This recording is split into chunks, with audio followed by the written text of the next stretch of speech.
Hello everyone, welcome to my channel Bold and Beautiful today. Steffy is captured by Luna, Sheila is terrified, and Ms. Dillon is in danger. In it, Steffy Forrester Finnegan is shown with Luna Nozawa brandishing a gun. Taylor Hayes is cautioned by Sheila Carter Sharp in the meanwhile. Let's discuss the upcoming events in the CBS soap opera as you continue reading. The hope of Liam Spencer. First, let's talk about Liam Spencer. According to the official spoilers, Grace Buckingham provides him with another update. Sadly, the news is not good. The preview footage then shows Liam telling Hope Logan that he wants as much time as possible while holding up a bottle of medication. However, the medication doesn't seem to be working. Given our next plot, it's intriguing to ponder that Liam may not have as much time as he believes. The warning of Sheila Carter Sharp. Following the failure of Will Spencer's wiring plan, Luna fled. Sheila will come to the terrible understanding that Luna is a fugitive. Sheila warns Taylor about Luna as she turns to face her. Luna said she had one more thing to do before she left town, the waitress informs the psychiatrist. Sheila will understand that Luna was referring to Steffy, of course. Steffy's call to the art school is the issue, but it's merely a ruse to bring her there. Taylor Hayes' challenging choice. According to teasers for The Bold and the Beautiful, the preview footage depicts Sheila urgently attempting to alert Taylor about Luna. Sheila may be aware of Luna's destination, but she may not be aware of the address. Or perhaps Taylor is hesitant to inform Steffy that Sheila truly wants to meet with her to warn her. Taylor may ultimately come to the conclusion that Steffy's life is worth the chance. Can Sheila and Taylor arrive in time, as Steffy is at that art school and Ms. Dillon is confined? Will was meant to be rescued from Luna by the police, but Deputy Chief Bradley Baker failed to take prompt action. Moving on, viewers are accustomed to that from police officers in soap operas, of course. The week of June 30th, 2025. Ms. Dillon at the temporary art school is finally cornered by Luna. The teacher is shown on camera gagged and bound in a closet. Luna, meantime, is pointing a revolver at a frightened Steffy. Is it possible to save Steffy, or will Luna pull the trigger? Luna Nozawa, once perceived as a radiant, hopeful light of the younger generation, had unraveled into something unrecognizable, a figure driven by betrayal, desperation, and vengeance.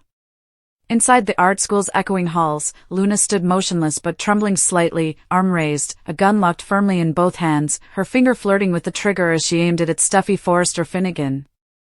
The tension was thick, a stillness before the storm, as Steffy, regal even in fear, tried to steady her breath, eyes flicking between the muzzle of the gun and Luna's eyes, searching for some glimmer of the young woman she once knew, once mentored. But Luna's eyes were wild, wounded, cracked by all that had come before. You think your family is untouchable, Luna hissed, the gun shaking slightly in her grip. But everything crumbles eventually. Everything. Meanwhile, locked in a supply closet in the adjacent hallway, Ms. Dillon, the unassuming but kind-hearted art instructor, sat bound and gagged, struggling against thick ropes that dug into her wrists and ankles. Her muffled screams couldn't penetrate the walls of drama unfolding just feet away, and time was running out. Far across town, in a quiet but modern apartment, Sheila Carter Sharp paced frantically, chewing at a nail and muttering to herself. Despite her long list of past crimes, tonight she wasn't the villain. Tonight, she knew someone far more dangerous had slipped through the cracks. She had recognized the signs earlier, Luna's sudden disappearance, the ominous final words, "I have one more thing to do before I leave town." The tone hadn't been desperate, it had been deadly. Sheila's mind spun through scenarios, but they all ended in one place, Steffy. With no time to waste, Sheila had rushed to Taylor Hayes' condo, bursting through the door with breathless urgency and eyes wide with fear. "It's Luna," she said, before Taylor could even ask what was wrong. "She's not running, she's hunting." Taylor blinked, stunned, her heart sinking. "What are you talking about?" But Sheila wasn't listening. She said she had unfinished business. "And I think I know where she's headed, the art school." Steffy was called there for a meeting, but what if that meeting was a setup? Taylor's mouth went dry.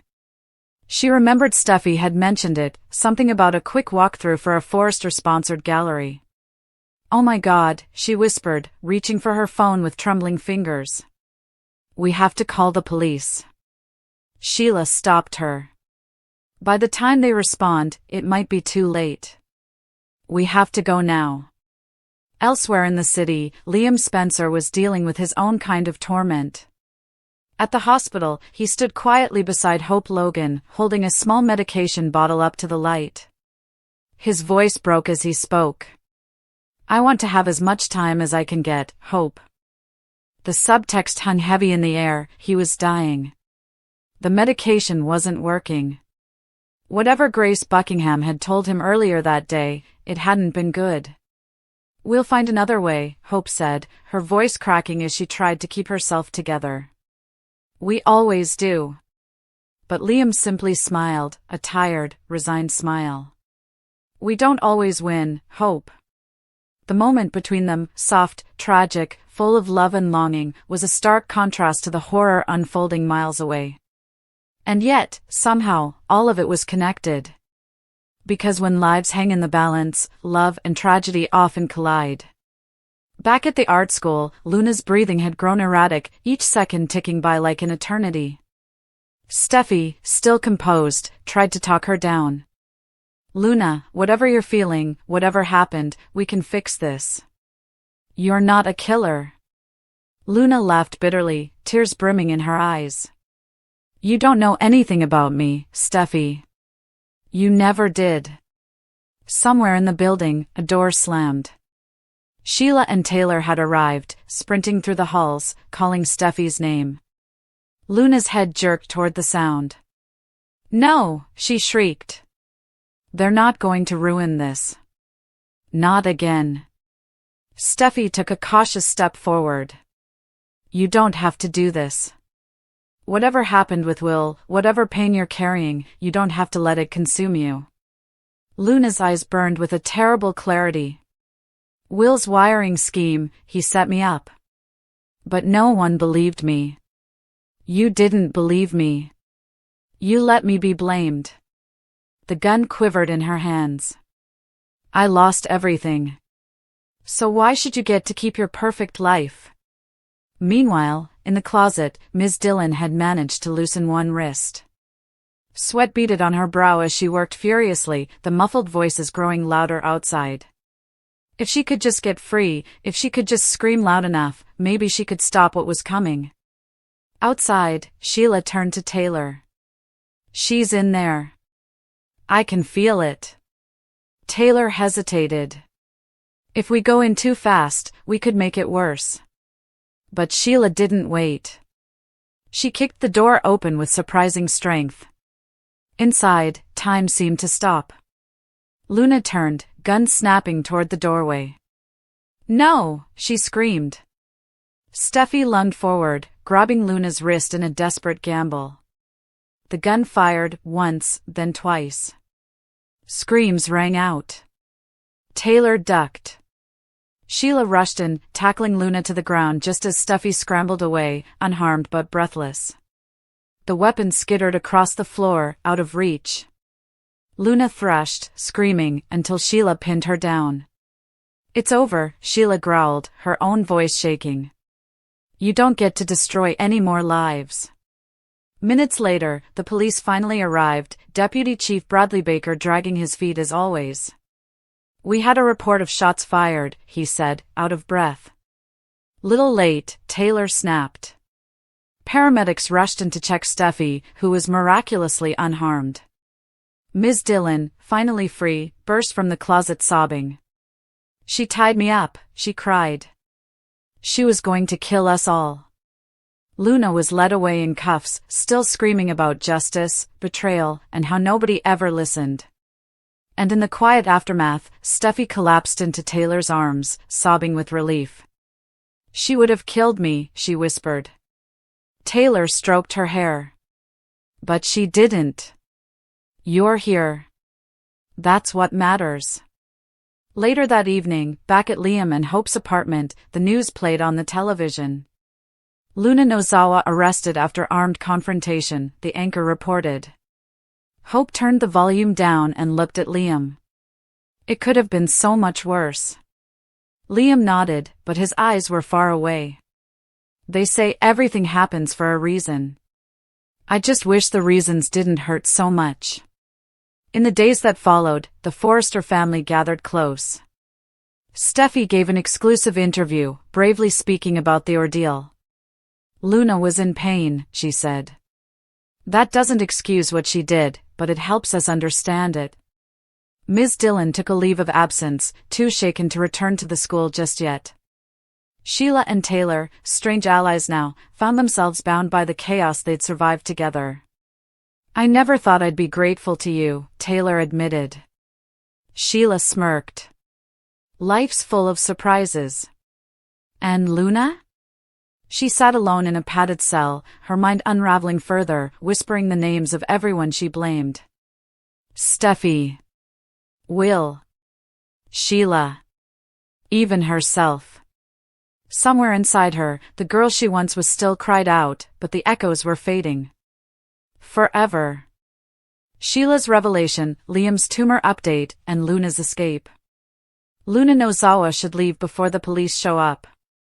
Sheila Carter Sharp rushes to stop her granddaughter's murderous behavior. In addition, Liam Spencer's tumor has been updated by Grace Buckingham.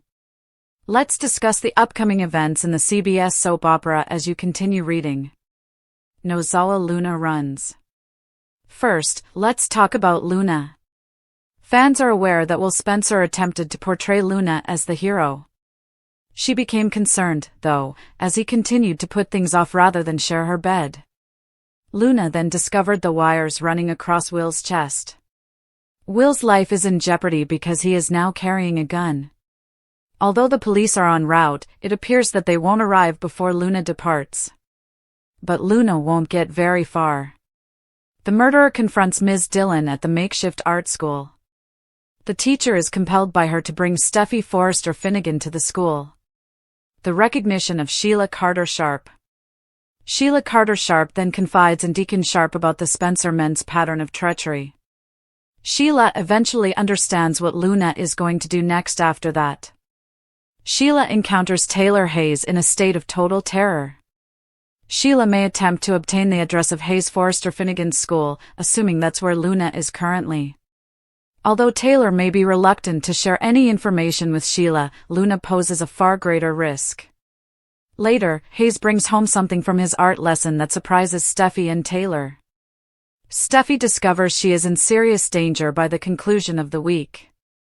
Liam will receive additional updates from Grace. It sounds like more bad news, unfortunately. Liam would soon experience worsening symptoms since he refused treatment. The week of June 30th, 2025. According to spoilers on The Bold and the Beautiful, Ridge Forrester tells Brooke Logan the truth. Ridge reportedly tries to persuade Liam and Hope Logan that Luna will be apprehended by the authorities. Luna Nozawa's breath came in shallow bursts, her hand trembling as it clenched the pistol now aimed squarely at Will Spencer, who sat frozen, sweat glistening on his brow beneath the crumpled wire that gave away the tiny mic buried in his shirt. She had trusted him, or at least tried to. But trust was never her strength, and Will's nervous stalling only confirmed what she already suspected. The truth was always just beneath the surface, pulsing like the vein in Will's neck now thumping against the cold barrel of her weapon. The moment Luna saw those wires, her stomach had dropped, the same sensation she got every time she realized too late that someone had betrayed her. Will had underestimated her. They all did. He thought he could outsmart her with slow seduction and pretty words, but Luna Nozawa was forged in chaos, and her instincts had never failed her. With the wail of sirens approaching, the distant lights painting the horizon in swirls of red and blue, Luna knew she had seconds, not minutes. She couldn't stay. The noose was tightening. And so, without another glance at Will, who now knew how close he had come to death, Luna vanished into the night, leaving behind a scent of lavender and gunpowder. She didn't run far. Luna was never the kind to flee without purpose. She had unfinished business, secrets sewn into her every breath, and loose ends that needed cutting. Her next move was to the temporary art school on the west side of Los Angeles, where Ms. Dillon had been holding her afternoon sketch workshops for the Forrester kids. But this wasn't about art or even revenge. This was about power and manipulation. Luna burst into the classroom, a specter of rage and desperation, startling Ms. Dillon mid-lecture. With a steely voice that made the children freeze in their seats, Luna ordered Ms. Dillon to summon Steffy Forrester Finnegan to the school. No excuses, no delays. Ms. Dillon, pale and trembling, obeyed, knowing Luna's gaze was the last thing she wanted to test. Within the hour, Steffy arrived, escorted by her driver and flanked by silent guards, her motherly instinct on high alert. She hadn't known what to expect, but Luna standing there, disheveled, cornered, and feral, was not it. Luna's eyes glinted with a strange blend of heartbreak and fury, as if she were trying to make Steffy understand something no one else could see. But before words could be exchanged, the moment shattered when a new force entered the story, Sheila Carter Sharp, who had finally put the pieces together. Sheila's day had begun with a sinking sensation. She had opened up to Deacon Sharp that morning, pacing their kitchen with the restless energy of someone whose worst fears were being confirmed by gut feelings alone. Deacon had tried to calm her, but Sheila was beyond logic. She ranted about the Spencer men and their cycles of betrayal, how they always played the hero but never considered the women they crushed in their wake. Deacon listened, but even he couldn't dismiss the dark revelation slowly dawning in Sheila's eyes. Luna wasn't just reacting. She was planning. Something big. Something fatal. With a gasp that was part sob, part revelation, Sheila dropped her coffee mug and fled the house. She knew where Luna would go. But she didn't head straight to the school. No, she took a detour through memory and desperation.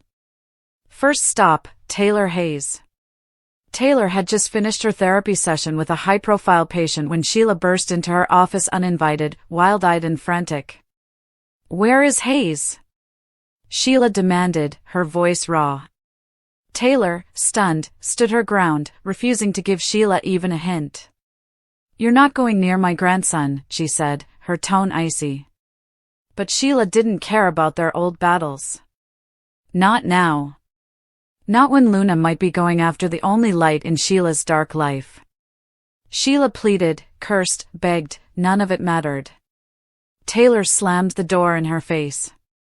But by then, Sheila's mind was racing faster than her feet could carry her. She didn't need Taylor's help. She knew Luna's patterns. She knew the kind of places that called to damaged souls. And so, she drove with a singular purpose toward the school. Meanwhile, at the art class, Hayes Forrester Finnegan had been quietly sketching in the corner, unaware of the drama brewing around him. The children were dismissed early, Ms. Dillon evacuated the premises, and Hayes was escorted home by his security team, but not before witnessing Luna stare at his drawing, a silent tear slipping down her cheek. Later that evening, when Hayes handed the drawing to his mother, Steffy stared at it with a growing sense of dread. It wasn't just a picture. It was a message. And Luna's face, twisted, shadowed, tear-streaked, was front and center in the crayon-scrawled chaos. "She was crying," Hayes said softly. Steffy's stomach turned. Something terrible was coming. Something close. And that's when Taylor arrived, breathless and trembling. "Sheila came to me," she said. "And she's scared." While one family unraveled under the weight of looming threats, another was drowning in quiet despair. Liam Spencer had always tried to keep it together, for hope, for the kids, for the legacy his father built, but the truth had finally caught up with him. Grace Buckingham entered his office like a storm, the test results trembling in her hands. She had asked him 100 times to reconsider treatment. He had refused each time, stubborn and resolved. Now, Grace's expression said what Liam already knew in his bones: the tumor was growing. Fast. "Liam," she said gently, sitting across from him, her voice catching. "There's been progression." He looked away, swallowing the lump in his throat. "How long?" he asked. Grace didn't answer right away. "You need to reconsider treatment. Immediately." But Liam shook his head. His body was fading, but his mind was clearer than ever. He didn't want to waste what little time he had hooked to machines. He wanted peace. Grace reached out and touched his hand, the unspoken goodbye stretching between them like an invisible thread about to snap. Back at Forrester Creations, news of Luna's escape sent ripples through the office. Rich Forrester pulled Brooke Logan into his office, closing the door behind him. His usual confidence was dimmed. "I have to tell you the truth," he said, voice heavy. Brooke's brows furrowed. "What truth?" Rich looked away, shame coloring his features. "I knew Luna was dangerous. I just didn't think she'd go this far." Brooke gasped. "You knew?" Ridge nodded. "I didn't think she'd hurt Will. I thought we could control it." Brooke stood, stunned. "Our children are in danger, Ridge. You should have told me." He tried to defend himself, but Brooke was already dialing her phone. The facade was breaking, fast. Elsewhere, Hope Logan sat beside Liam, holding his hand, the weight of the tumor update pressing down on them both. "I don't want to lose you," she whispered. Liam gave her a soft smile. "You already lost me once. But I came back. Maybe not for long, but I came back." Hope leaned in and kissed him, her tears soaking his cheek. In that moment, time stood still. And on the other side of Los Angeles, Luna stood beneath the shattered skylight of an abandoned theater where her mother once danced. She looked up at the stars through broken glass and whispered, "I won't let them destroy me." Behind her, Sheila approached slowly, her shadow stretching long across the floor. "Luna," she called softly. "You don't have to run anymore." Luna turned, eyes wide with recognition and sorrow. "You of all people should know," she said, "that running is all I've ever known."